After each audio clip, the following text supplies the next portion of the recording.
distinguished guests, and ladies and gentlemen, I would like to first of all begin by thanking BJ's supporter, President of the UTS Nepalese Society, for inviting me and the Sri Lanka the Sri Lankan Association to participate in these celebrations of the Nepalese and Sri Lankan New Year. So I'm at present currently the President of the Sri Lanka Association of New South Wales, and our organization, just so that you are aware, has been in existence for the last 42 years, and it represents all ethnicities of within the Sri Lanka community. So just to give you some comparisons, I have never visited Nepal. It's actually one of the places I would love to go to. A number of my friends and colleagues and so forth have done so.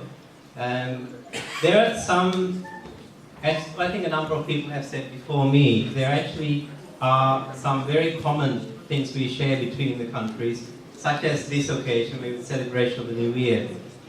So just in terms of statistics even, the Sri Lankan population is about 21 million, and that was around, actually these are statistics from 2013, as opposed to Nepal, which around the same time was about 28 million. The distance between the two countries it's not that far apart, it's about 2,300 kilometers apart. So let me just go through a little bit about the New Year and how the Sri Lankan people celebrate New Year. The Sri Lankans, each year around the month of April, the New Year is celebrated by both the Sinhalese and the Tamil people, and in fact most Sri Lankans. If you go to Sri Lanka around this time, you'll find there's a whole lot of public holidays and people go back home to celebrate. These celebrations actually coincide with similar celebrations in the South and Southeast Asian countries.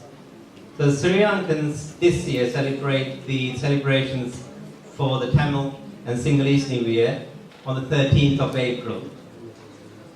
For these celebrations, it's actually celebrated, and I'm not trying to tell you things you already know, but it's actually related to the sun moving from what we call the Meena Rashya, the house of Pisces, to the Mesha Rashya, the house of Aries. And it also makes end of the harvest and spring. So unlike the celebrations on the 31st of December, the Sinhalese Tamil New Year commences at a time which is determined by astrologers. So this leads on to a number of rituals and preparation of special foods and games for the young and old.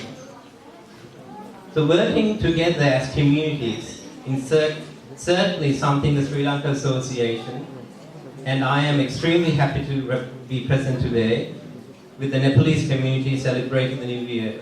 It's something which the Sri Lanka Association is also aspiring to, is to keep, even within its own community, togetherness amongst the different ethnicities.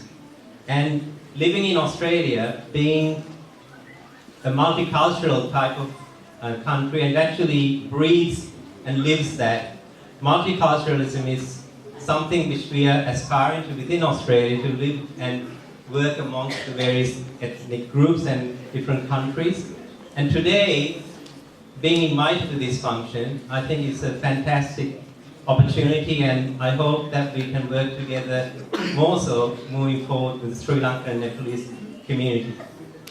So in a sense, I'm actually within Sri Lanka. I'm actually a Sinhalese by background. And I would say to each of you, from using Sinhalese, to wish you all a happy New Year. Subha Arut Dakveva.